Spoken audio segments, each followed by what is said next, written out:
Okay, so today we're going to see chapter 21, which is all about online transaction. So, like we are used to online transaction nowadays, so it's like something which is common.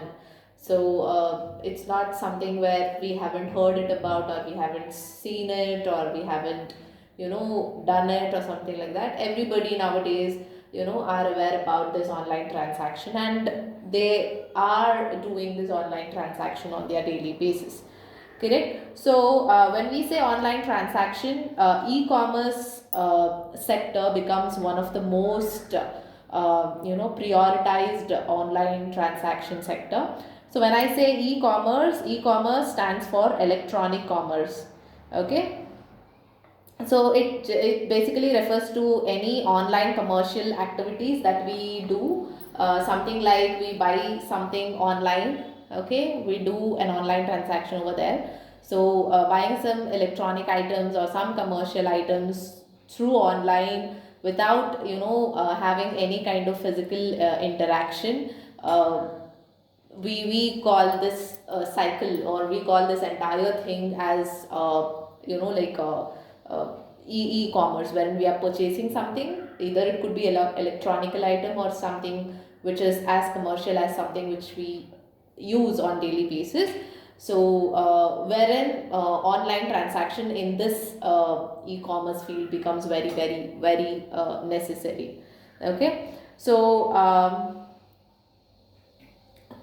in brief, we can say that buying and selling of goods and services by electronic means combined with the power of internet is known as e-commerce, wherein you either buy or sell your product or your services. So when we say product and services, they are different. So product in the sense, so let's say let's take an example where I am manufacturing some product. Let's say I'm manufacturing a soap or a shampoo or a or oil, cooking oil or something. I want to sell this product through online services. So that becomes e-commerce. Or if I want to sell my services, for example, let's say I am running an online tutoring business, wherein I give services by providing tutorials or tuitions for so and so standard students and all these things of so and so subjects and all. So that is services. So services are different, products are different. Anything whichever you want to buy or sell through online, through there is a barrier wherein it's done basically without any physical interaction. For that, we need internet connection, so that we as a customer is connecting with the seller. In order to get this connection done between the seller and the buyer, there should be an internet facility. So when all these things combined together come together, we call it as an e-commerce platform. Okay. So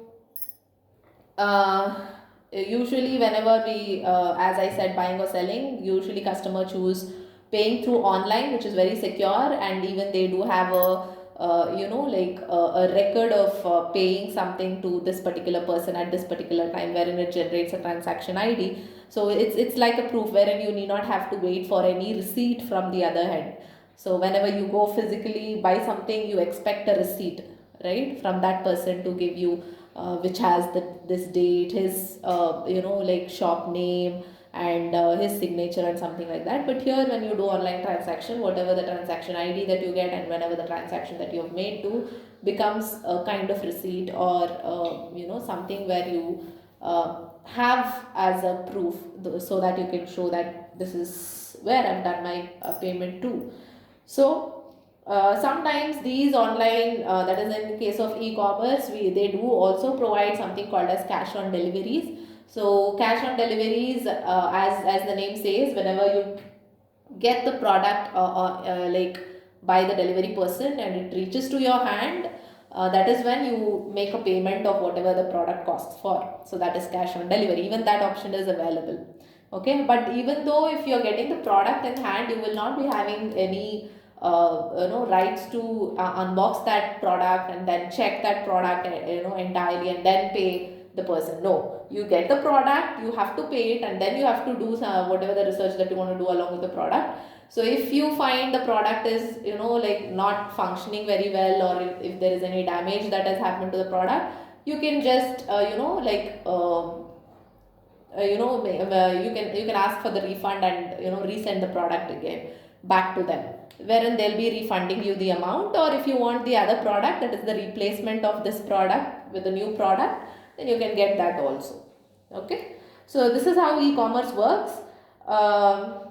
So in one line they have said that e-commerce first begins by exchanging information online. Yes, so initially whenever you go to any e-commerce platform, you just have to create an account wherein you give certain details about yourself to them. Okay, and then they'll create an account under your name, and after that you can start buying or selling whatever the thing that you want to do along on this e-commerce platform. So this procedure of getting into that site and giving your credentials, creating an account or something like that, is called as electronic data interchange, wherein you are exchanging your information through electronic medium with the help of internet. Okay, so very, very important. I want you to underline those words. So e-shopping is the next subtopic. So e-shopping, as I said, I've already explained you what does e-shopping means. So nowadays there are many services and many products that are, no, not only many, I think almost everything is being selling and buying through online.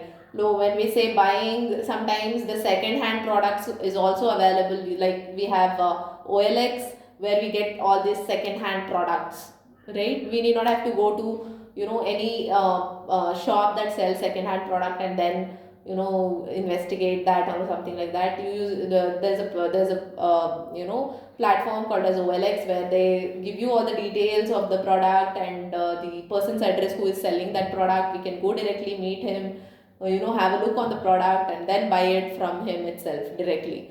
So e-shopping is something like that. Here I want you to underline the word which says under e-shopping, the third line. This process of selling and buying products over the internet is called as online shopping or e-shopping, which we already know. Okay. So some of the most known online shopping or commercial sites are Amazon, eBay, Bonanza, Flipkart, etc. So there are many. These are few that they have given, but there are many such platforms which buys and sells products through their platform. Okay. Now, when we say e-shopping, e-shopping comes along with certain advantages and disadvantages. First, we'll go with the advantages. We'll see what are the advantages of this e-shopping, and then we'll see what are the drawbacks that is associated with e-shopping. Okay. So there are four important and major advantages of e-shopping. The first advantage is convenience. So we all know what does convenience means. Convenience is how comfortable are we in doing this e-shopping thing, and how what are the facilities that we get from that other end, that is the e-shopping end, that makes us so comfortable with doing e-shopping. That is convenience. Okay, so when we consider e-shopping offers a lot and variety of conveniences. So some of the conveniences are where you need not have to get out of your house and go to the shops physically. You can sit wherever you are in your place or stand, or like you can stay at your home. You just have to use your phone, log into the site, that's the e-commerce site, whatever the site that we actually gave as an example, and then search for the product that you want, okay, by staying wherever you are right now. And just within few clicks, you will be selecting what are the products that you want, and then you'll be putting them into the cart, and you'll be buying all the products all together. You just have to make sure that you've selected the proper one with the if it's a cloth, the sizes should be proper. If it's any product, you should look into the brand also, and if everything is fine, you just have to click on buy them and give all your details for doing an online transaction If it's a credit card, give credit card details, debit card details, or if you're doing an UPI, you have to give your like UPI details, transaction thing, and you can pay the amount and order it by sitting wherever you are. You need not have to get out of your house, physically go to the store and do check for the product and all those things. So this is one kind of convenience, and including this, the other way of convenience that it provides is, it's not just let's say that you want to buy something from the store which is nearer to your place. Okay, let's say I'm staying in Indranagar and there's a store over here, let's say Lenskart. I want to buy some specs. So it doesn't mean that you have to be in Bengaluru itself. You can be anywhere in the world, and you can sit anywhere in the world and book your specs from this particular area of this city, which is Bengaluru, and your product will be delivered to whatever the address that you have mentioned in the delivery address. So this is a high level of convenience that is provided, and which we added as an advantage in case of e-shopping. Okay, so that was the first advantage. So what is the second advantage? Second advantage of e-shopping is information and reviews.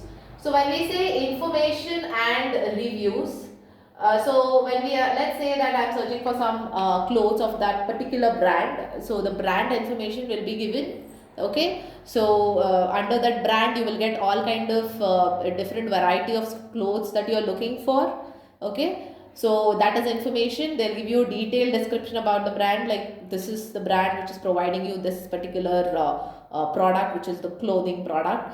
And when we come to review, there we get the additional information wherein customers who have already purchased this particular item, that is the dress, will have posted some like photos or videos explaining how the cloth I mean to say how what's the quality of the fabric, and how exactly it is more comfortable, and whether it is like elastic, whether the material is elastic, and even after going through one wash, if the cloth is perfectly fine, the quality is good or something like that. So related to this, there are many informations that has been answered in the review section, which helps us to make sure that whatever we are buying it of a good quality.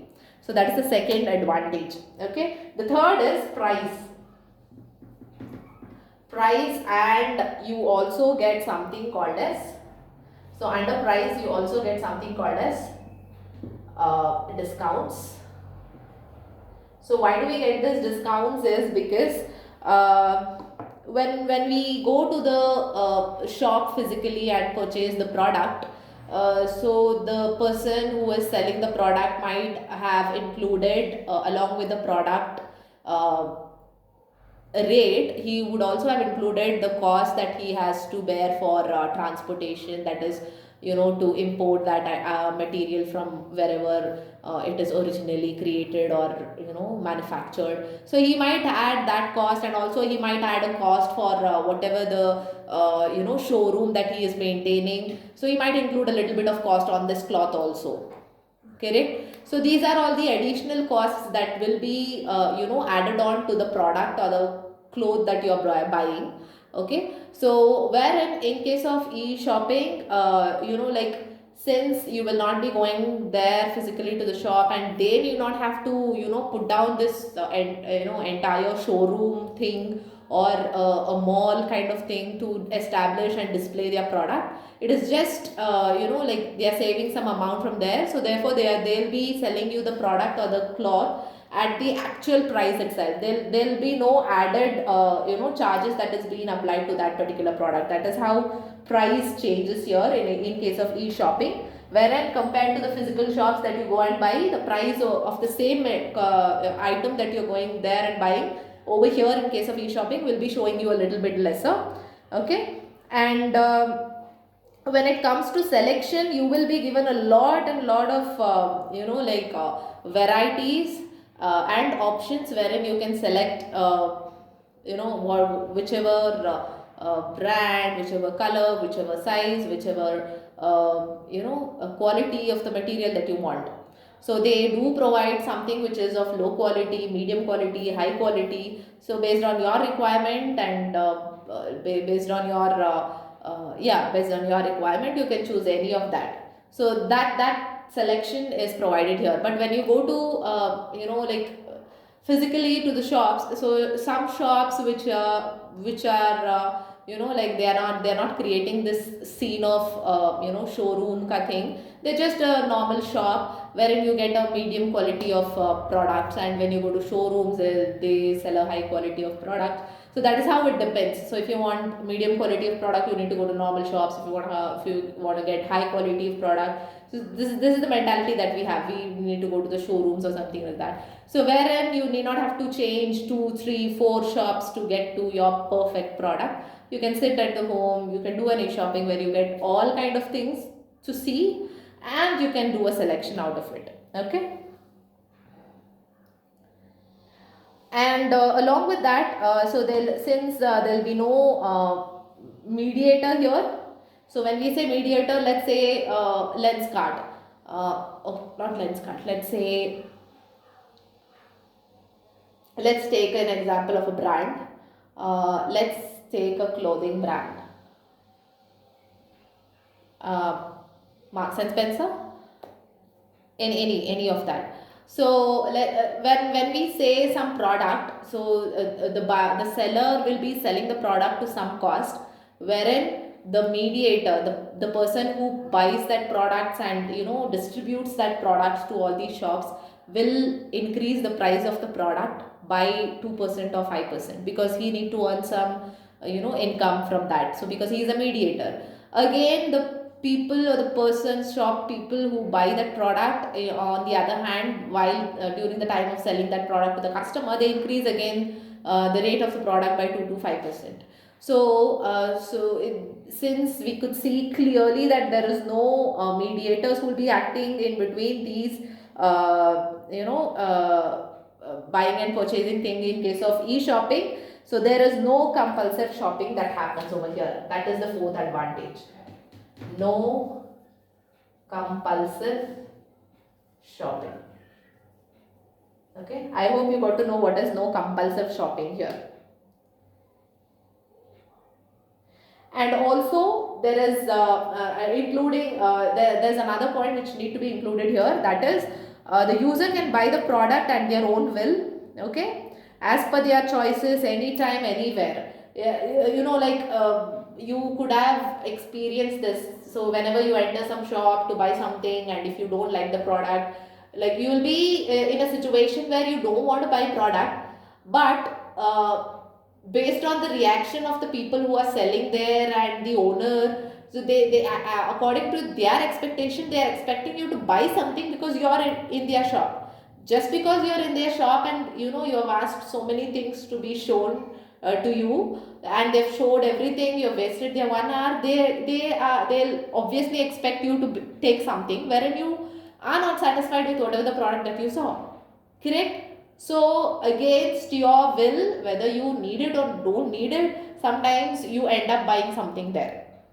Correct? You would have experienced this or encountered this kind of situation. So that also comes under no compulsive shopping, wherein you can buy it anytime, anywhere, wherever you want according to your will. So there'll be no salesman who will be like forcing you, or like brainwashing you to just buy that product, okay, by saying something, or they do it, salesperson, they do it, right? So there is no compulsive shopping. These are the 4 advantages in case of e-shopping. So let's see what are the disadvantages now. So what could be the disadvantages? Disadvantages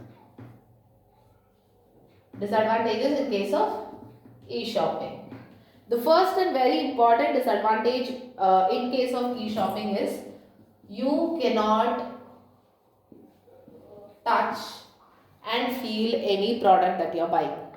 Because when we say touch, it becomes very, very essential whenever you are buying any product. So if you have that product in your hand, if you know, like, try to look that product in depth, like, uh, back and forth, and enjoy, or you are satisfied with its color, with its model, with its if it's a cloth, with its fabric, with its texture and its quality and everything, that is when you feel like buying that product. But in case of e-shopping, you will not be having any of these experience. That is, there is no personal touch that you can do while sitting and booking your product online on the phone or through the system.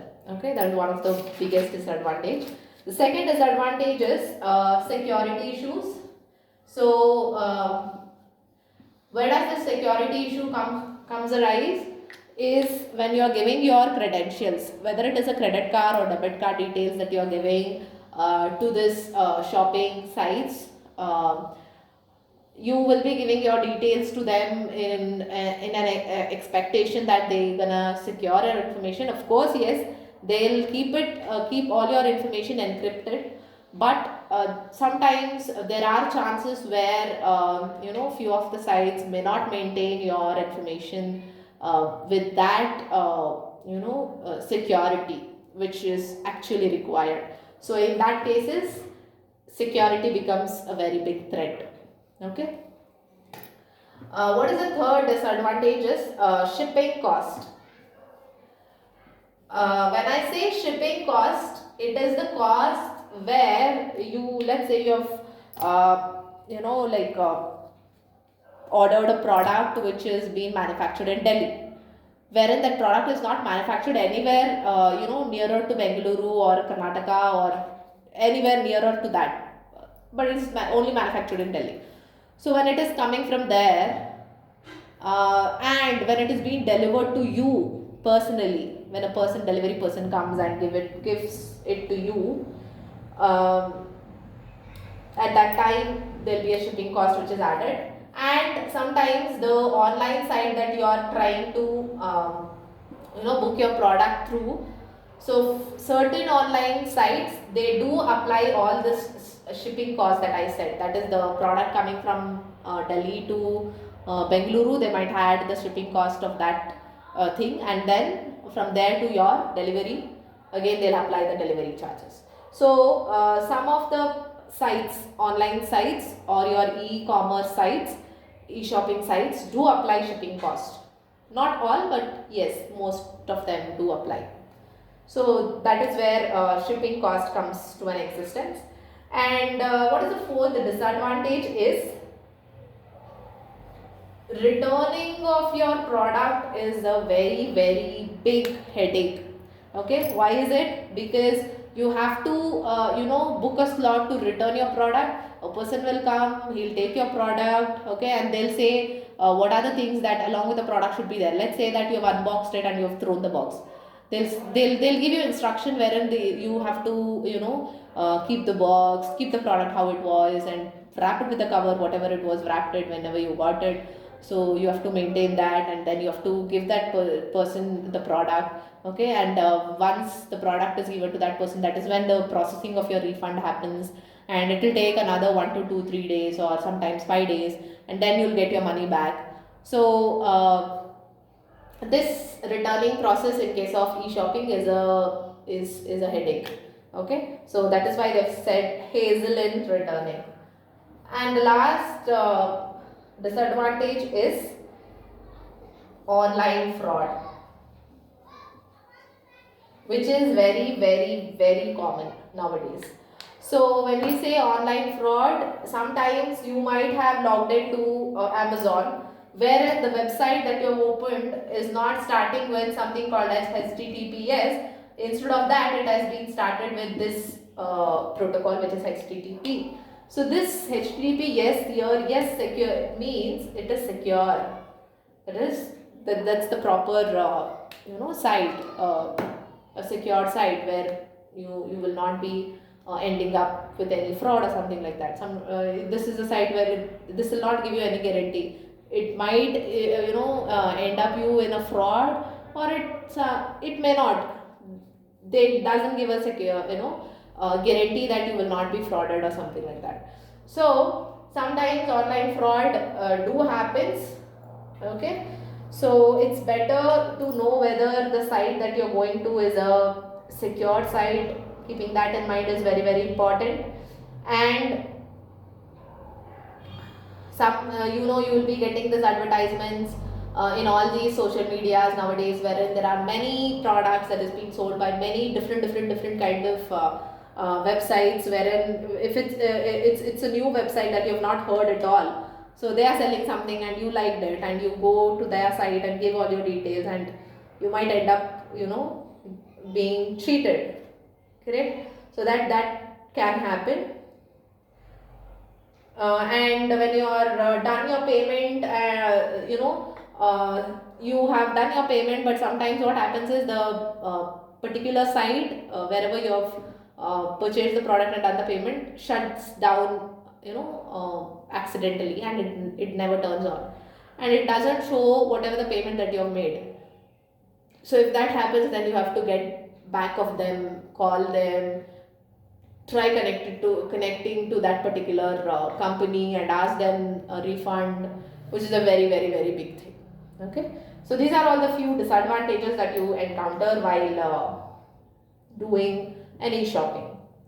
Next, online transaction using Amazon. So I'll not concentrate, I mean to say, I'll not drag this concept too much, because we already know how to do an online shopping using Amazon. So I'll just give you a brief about that. Okay, so Amazon is one of the largest online shopping websites, which we already know in the entire world, and it is an American based company. Okay, wherein it was established in the year 1994, 5th of July, with the headquarters in Seattle, Washington. Okay, wherein this Amazon companies do sell electronic items, books, clothes, furnitures, and many more products.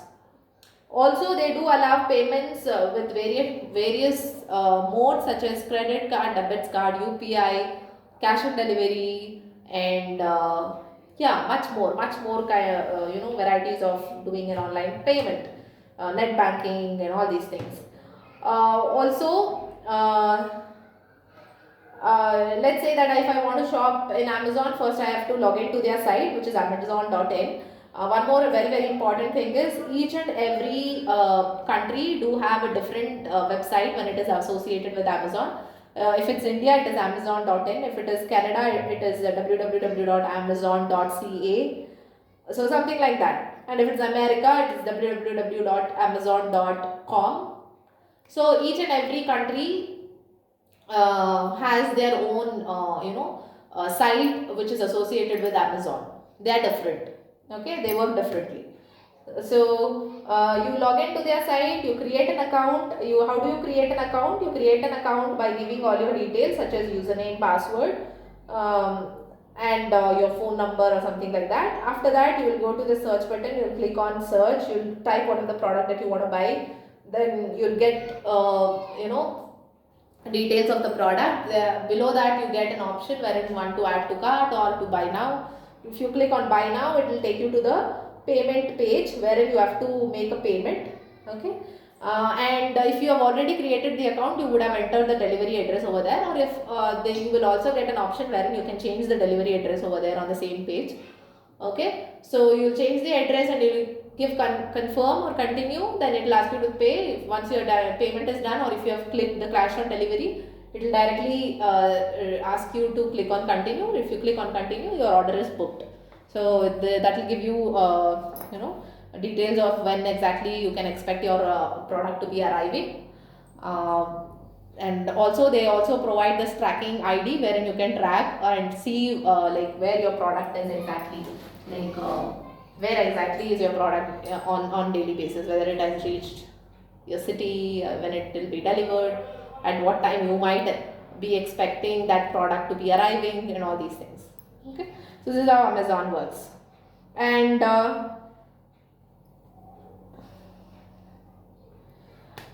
another important topic which comes under online transaction is how do you do online transaction when it is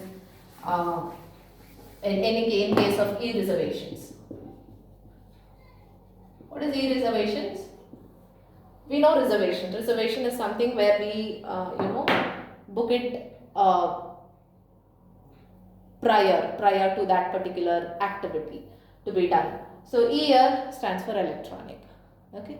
So you use some electronic medium, that is you are using an internet with the help of which you are booking some services that you want, which is reservation, which is where you are booking it in prior.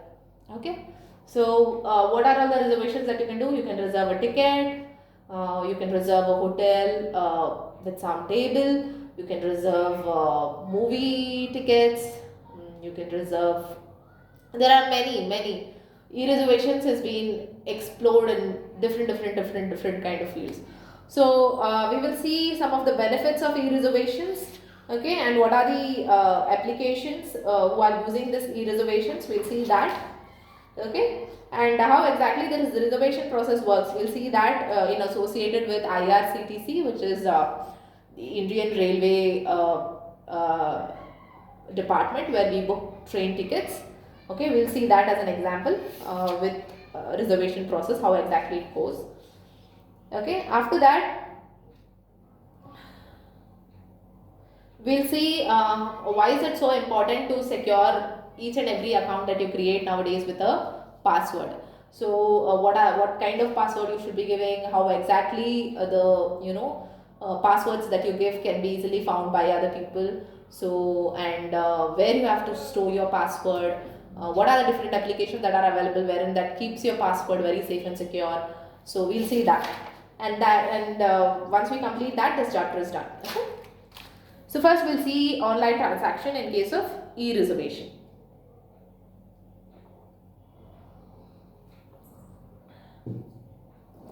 So as I said, e-reservation is nothing but making reservations or appointments for a particular service via internet.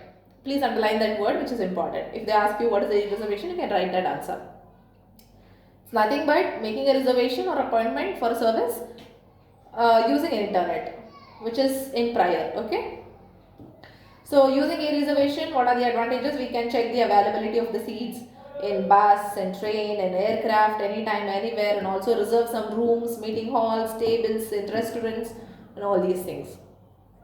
These are the additional points that you can add on to that particular question. Okay.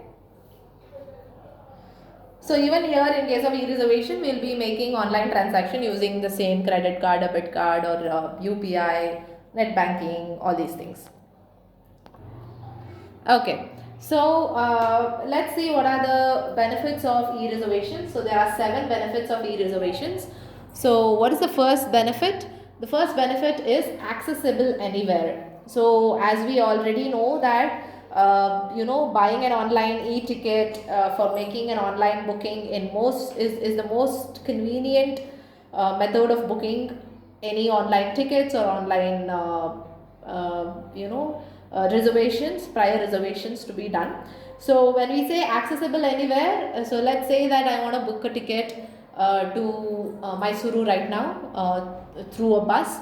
We have many applications for that. We have Redbus, we have KSRTC's official applications and websites where we log into that sites and we can book tickets based on our requirements. Okay, so that is where we say accessible anywhere. Okay, we can sit here and book a ticket for anywhere from and to destination. If we know that, we can book a ticket. Okay, and very important thing is this is done through electronic medium, that is with the help of internet.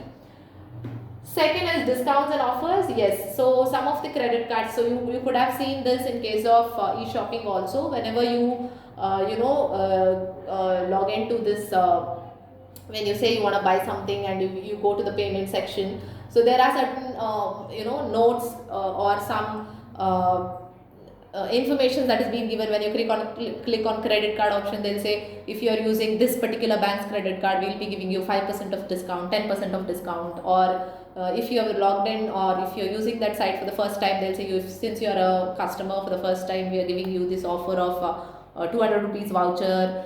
So if you book if you buy a product of costing 1000 rupees, you'll be having a 200 rupees of discount voucher that is being provided. So these kind of things are available. So that is the discount and offer thing.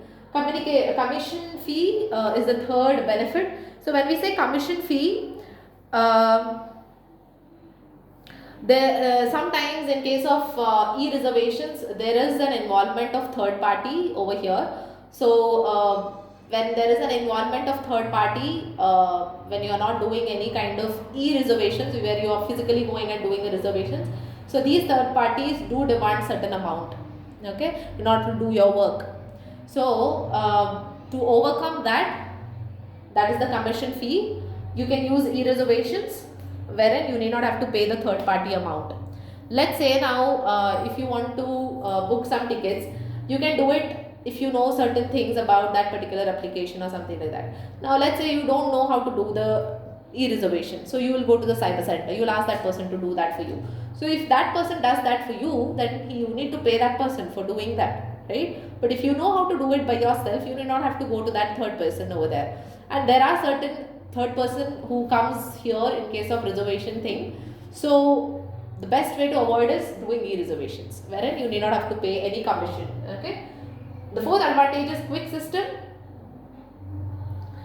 So when we say quick, doing reservation in case of e-reservations is very fast, okay? So let's say that we have a person A, person B. Person A wants to travel to Mysuru, person B also wants to travel to Mysuru. But person A, he knows about this something called as e-reservation, okay? Person B doesn't know about e-reservation. What does person B do? He'll go physically to some of the nearest KSRTC, bus stops or something there, asks the person how to do a reservation, then the person will say, okay, I'll do that for you, and then he does, right? So it's taking a lot of time for him. By the time person A here, sitting here, he'll reserve the tickets. Let's say that he have reserved the last 2 tickets which was available, and when by the time this person B reach there, ask that person and checks for the availability, there were no tickets which were available for the next 2 days. So that is where he loses. Again, if he wants to book, again the next day he has to reach that person, okay, ask for the reservation. So that is where quick system, the term quick system come to existence, wherein if you're doing e-reservations, you can do it very fastly. Okay, the next advantage or the benefit is change and cancellation. Now let's say that you came across something and you don't want to travel tomorrow, so you want to cancel your tickets. You can do it, very quickly, okay, without any hassle. And if you want to make any changes, let's say you have booked only 2 tickets, you want to book 3 tickets, you can add up another ticket.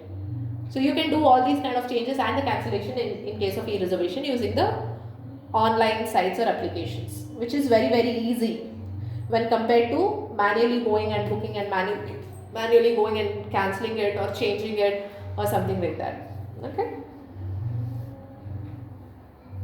Customer review.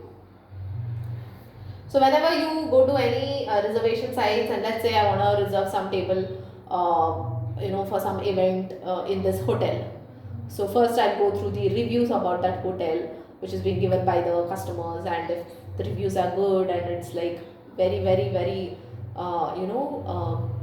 good environment, good ambience that is being provided by the people over there, and the services are fantastic, then without giving another thought we'll just go and book we'll just do the reservation. So which makes which makes our reservation very easy, because we need not have to go to that particular hotel whichever I want to book a ticket to and then inquire there how the facilities are, how the services are, and all these things. I get it on hand by sitting here and being on internet. Okay, that is customers review. Safe and reliable. When we say safe, yes, each and every sites they do have their own software, that's the application or the website, wherein whatever the transaction that you do will be between you two and it will be safe. Okay, and reliable. When we say reliable, that is you can rely on that particular person or the site, because all your informations will be encrypted and they provide norms and terms saying that your information with us is safe. So that is where safe and reliable comes to existence in case of e-reservations. I hope you got to know all the advantages of e-reservations. Coming to the application area. So in application area, we'll just see where and all we could see this e-reservation thing.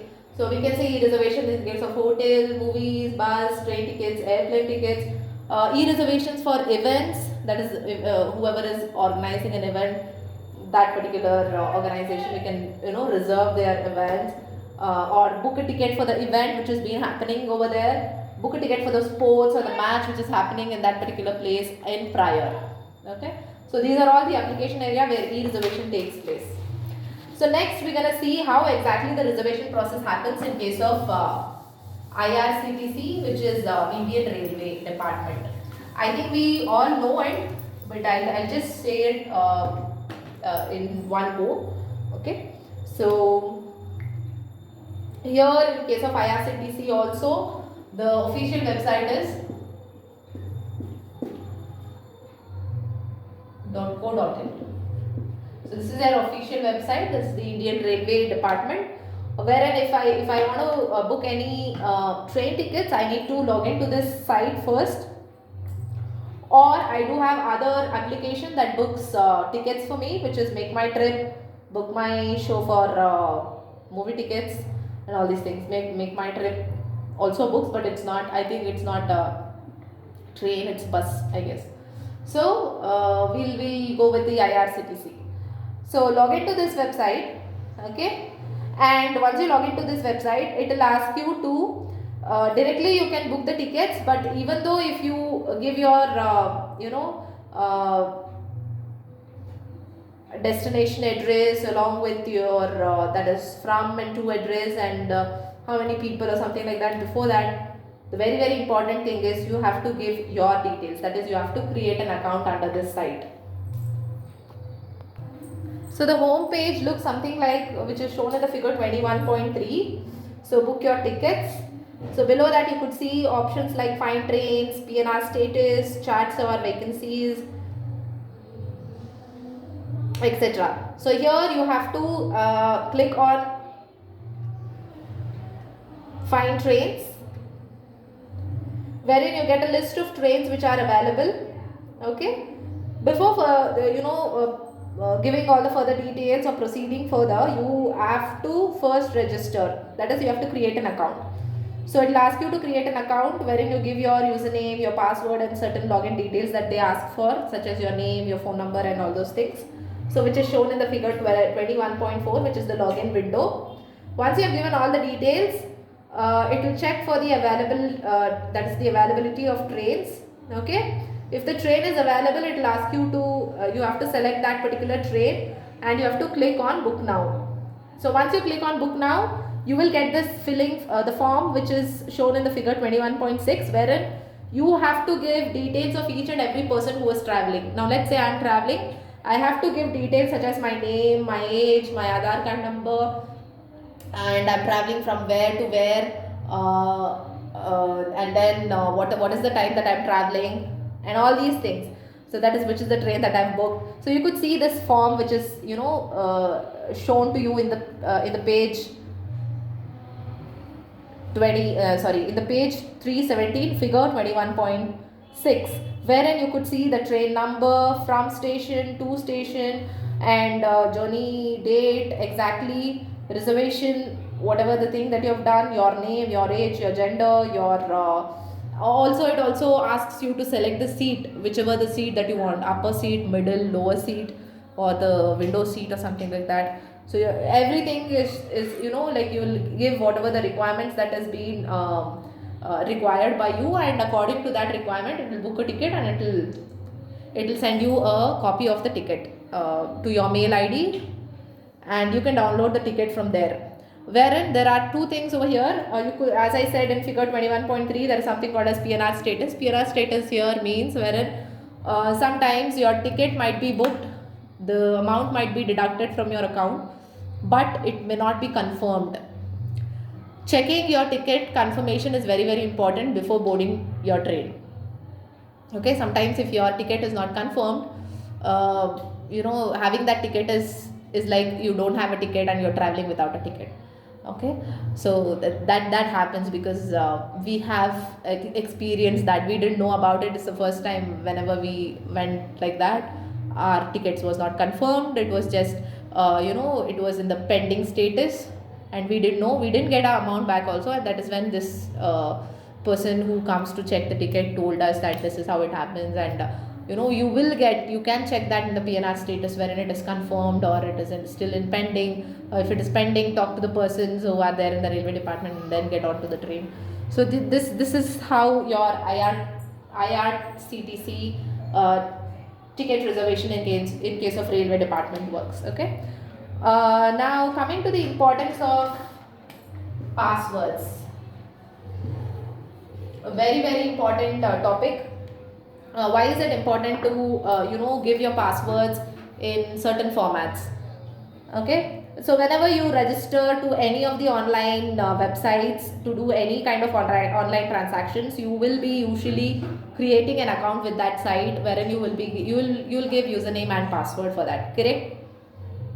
Whenever you try to enter password, below that you will get a message stating that your password should include a special character, a capital letter, 3 or 4 numbers, and the length of the password should be like 10, 12 or something like. Why do they give that? That is for our for our security. So like, if your password is there are few points which is very very important. So that is, it says the following points list some of the measures that you can take to protect your password. The first one is creating a strong password. What does a strong password means? Strong password must include a special character, a capital letter, a number, okay, and a lower I mean to say lower letters, okay, and the length of the password should be somewhere around 12 to 14 characters. When the length of the password is that length, which is 12 to 14 characters, we call it as a strong password. Okay, because these kind of password cannot be easily found by any of the hackers. It will take a lot of time for them to do that. When we keep a password like short 4 letter or 5 letter, it makes the hackers to easily crack that password. Also, while creating a password, you should make sure that it should not be a easy guess password, something like your name, your spouse name, your father's name, mother's name, your date of birth, or your phone number. These are something which can easily be identified by the hackers, because once they have hacked your system, they'll be getting all your details, your name, your entire thing, your Aadhaar card number, including that also they'll get. So when you give these kind of easy guess password, it will make the hacker to very easily hack your system or your phone and your all your banking details and everything. So that is one of the very very important point. The third important point is, so if you have decided to use a simple password, you have to make sure that it includes a lot of or 1 or 2 special characters in them. So if you include special characters such as we say symbols like dollar, at the rate, hash. So if you include these special characters, so it will make it a little bit of stronger. Okay. So and the other points are, never write your password anywhere wherein anybody could easily find that and misuse it. You should not write your password just like that. People, they do write, they have this debit card with them, they have a cover of the debit card and they write the password on the cover of the debit card, or inside the cover of the debit card, which is easily found by any person who finds your debit card if your debit card is lost. So never ever write your password anywhere like that. And another important point is, always create a unique password for each account. Now let's say that I have an account with Amazon, I also have an account with Flipkart. Now whatever the password that I've given for the Amazon shouldn't be given for the Flipkart, which is like a big no when you're when it comes to security of password. So using same password for different accounts might be easy for you to remember, but it also will be easy for the person who hacks your account, because he can try the same password with all the accounts that you have in different sites and he'll get through it. So having same password for different accounts is a big no, which will lead to the data loss. And do not store your password in your browsers unless you are the only one who is using your computer. Let's say that I have a computer here. This is my personal computer. Now whenever I create any account on any website, you will get a pop-up. When you give username and password, you will get a pop-up. And it will ask you to save. Do you want me to save your password? If you give save, it will be saved under the browser details.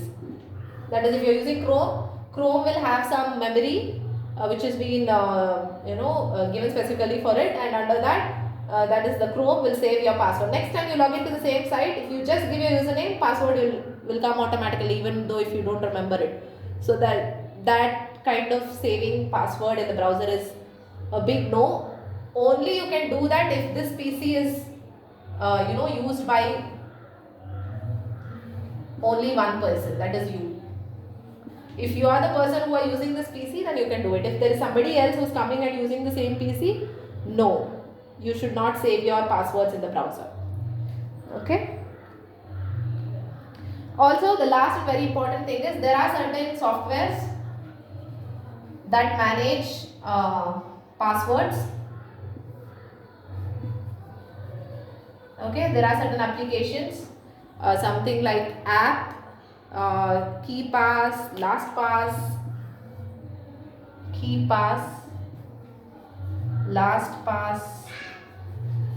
So and there are few other which is being given. So these are few applications, app that you can download and install to your system or to your phone if it's available in the for cell phones, and you can store your passwords in this application, which is safe and secure.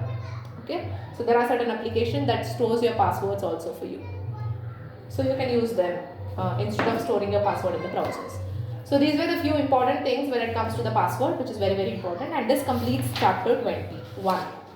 Okay, so if you have any doubts, you can just message me on the group and I'll get back with the answer for your doubt. Okay.